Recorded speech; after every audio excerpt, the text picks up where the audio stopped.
Je vous propose de continuer cette émission avec une autre question. On va essayer de répondre à cette question. L'éloge des frontières, ça c'est une question directement pour vous, cher Régis Debray, conduit-il à la guerre ?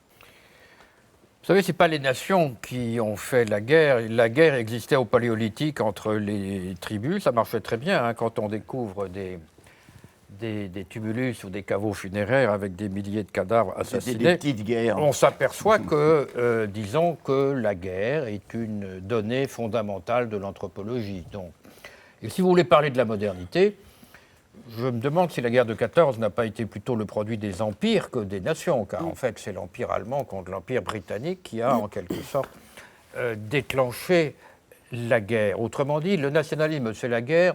Non. Je crois que la guerre, malheureusement, elle est transversale à toutes sortes de modes de regroupement humain. Voilà. Alors, est-ce que la frontière, c'est la guerre ? Non, la frontière est là pour éviter la guerre. Je me suis rendu compte de ça, je m'excuse de petite anecdote, c'est en Palestine que je me suis rendu compte de ça. Car j'étais dans les territoires occupés et les Palestiniens me disaient « Comme ce serait bien d'avoir une frontière, il y aurait la paix. » Ah bah oui, tout d'un coup, bah oui.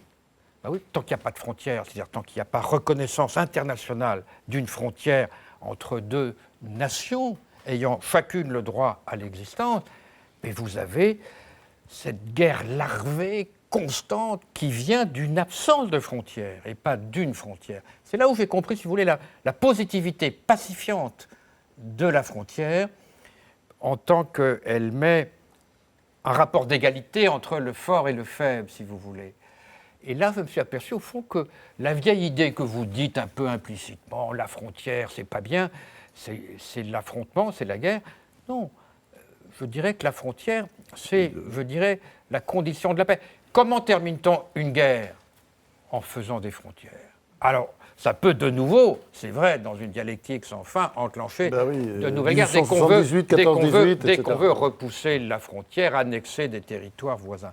Mais essayons de retrouver, là au fond, on ne fait parler que de l'ambivalence de la frontière, hein, la meilleure et la pire des choses. J'en ai saisi la meilleure part, lorsque je me suis trouvé dans un territoire qui n'avait pas de frontière et qui aspirait à la frontière pour aspirer à la paix. C'est une donnée qu'il faut bien prendre en compte. Hein. Bon. Non, mais la frontière, pour protéger un petit peuple d'un peuple dominateur, mais c'est une chose, mais la frontière comme quelque chose qu'un nationalisme agressif va imposer pour englober ceux qui l'a servi, c'est pas bon, parce que c'est vrai qu'effectivement, s'il y avait un État palestinien qui aurait sa frontière, il serait protégé, mais qu'actuellement, il est justement colonisé. Donc c'est vrai que quand il y a eu la décolonisation, ça a été un rétablissement des frontières. Mais je veux dire que il faut être dans l'ambivalence historique. La frontière, c'est comme la langue d'Ésope, ça devient la pire et la meilleure des choses.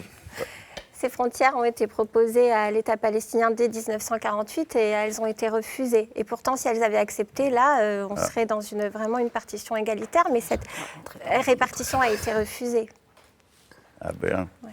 Là, écoutez, moi je suis tout à fait d'accord pour entrer dans cette discussion d'ordre historique et géopolitique, mais là, je pense qu'il nous faudrait un peu de temps et des cartes. Et des cartes.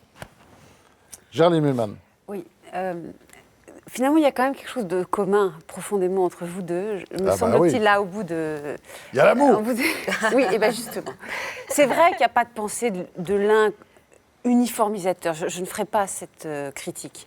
Mais il y a tout de même le désir d'une unité à partir du pluriel. Alors, au niveau national, peut-être pour vous, Régis Debray, et c'est vrai que c'est plutôt dans le dépassement du national pour vous, Edgar Morin. Mais on peut se demander si on ne pourrait pas penser les choses complètement autrement, c'est-à-dire une pluralité définitivement conflictuelle. Et c'est là qu'on arrive avec l'histoire de la guerre, parce que finalement la guerre, elle vous dérange tous les deux beaucoup. Moi aussi, elle me dérange. Mais je me dis qu'on la pense peut-être mieux sur le fond d'une vraie pensée anthropologique de l'agressivité et du conflit, comme faisant partie des humains, comme mettant en échec toujours les principes d'unité. Je crois qu'on peut peut-être aller jusque-là. Et que du coup, on a une autre approche des conflits, en se disant que peut-être il en faut, avant qu'ils ne deviennent guerriers, que peut-être dans une société, il ne faut pas qu'il y ait d'unité. Il faut lutter contre toutes les tendances, même pas uniformisatrices, mais juste unifiantes.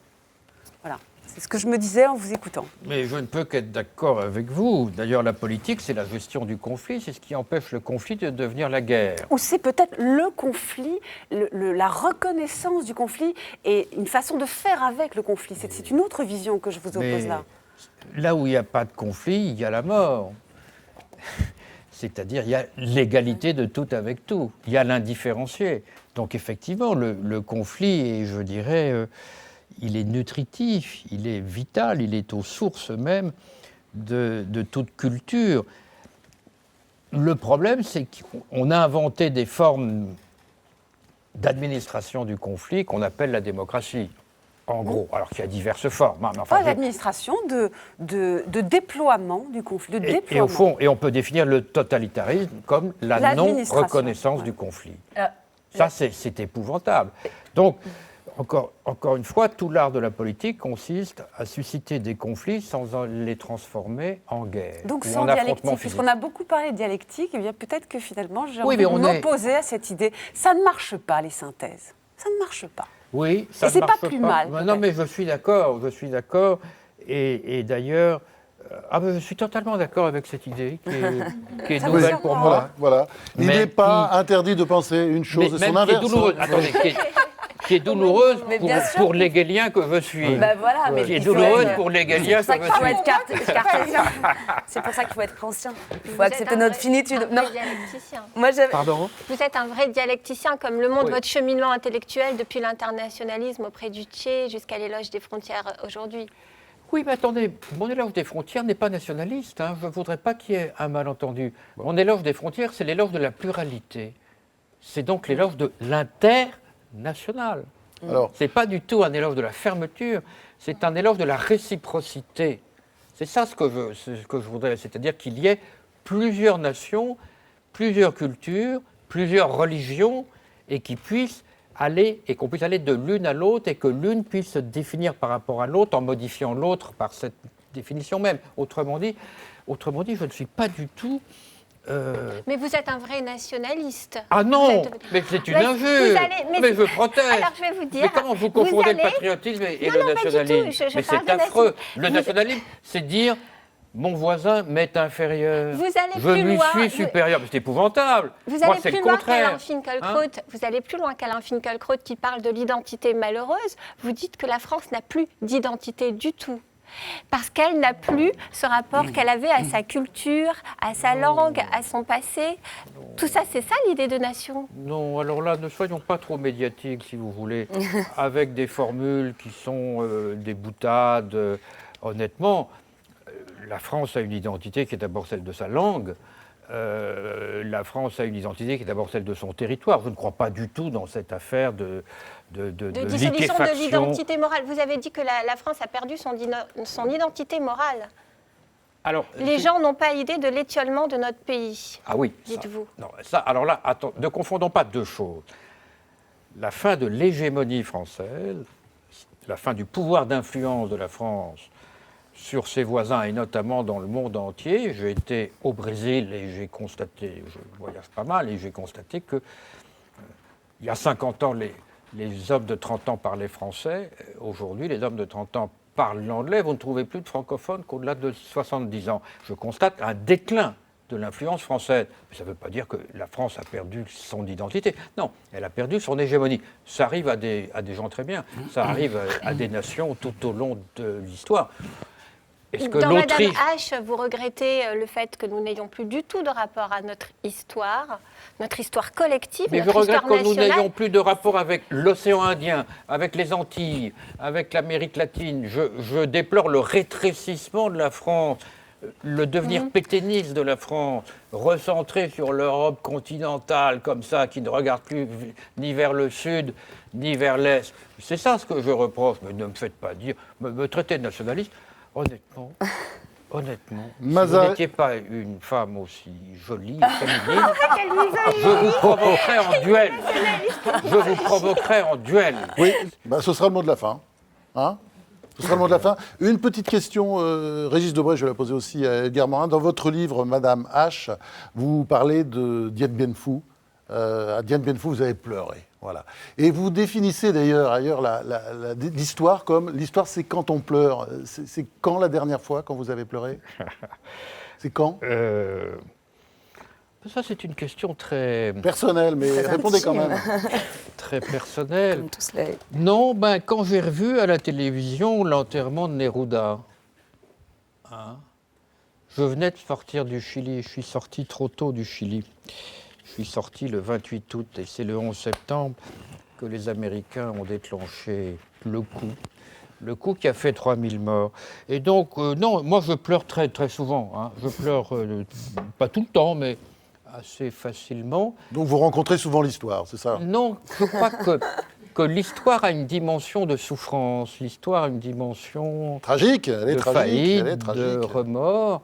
Mais je parle de l'histoire comme sentiment, pas comme science. Hein, c'est autre chose. Et vous, Edgar Morin?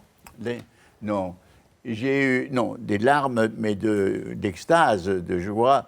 C'est quand même quand après l'insurrection, pendant l'insurrection de Paris, je suis allé à l'hôtel de ville où il y avait les chars Leclerc. Et quand on a vu ces types sur les chars qui eux-mêmes pleuraient, et nous-mêmes on pleurait, je pense que ça a été le plus violent moment d'émotion, parce qu'après il y a eu la jouissance du grand défilé de la Libération avec De Gaulle, où on était aussi très émus, mais ça a été un spasme de vraiment, après tellement de tensions, d'attentes, de crainte de voir ça, cette liberté, c'était incroyable. Alors, merci en tout cas pour ce moment, comme dirait l'autre, parce qu'on a beaucoup appris avec vous deux, et on peut continuer cette belle discussion à travers vos livres. Alors, Régis Debray, il y avait L'éloge des frontières, il y a ce livre aussi, un livre de grand styliste, grand penseur, Madame H, aux éditions Gallimard, c'est formidable, je vous le conseille. Et puis, Edgar Morin, Pensée globale, c'est aux éditions Fayard. Et puis, il ne faut pas oublier, chez Edgar Morin, il y a beaucoup de petits bijoux là, qui sont sortis ces derniers temps. Je vous conseille particulièrement Mes philosophes, aux éditions Pluriel, c'est en collection de poche. Et puis également Mon Paris, ma mémoire. Entre autres, merci, cette émission est terminée. On se retrouve la semaine prochaine, même jour, même heure, c'est-à-dire jeudi prochain à 21h35, peut-être 40, toujours sur France 5. À la semaine prochaine.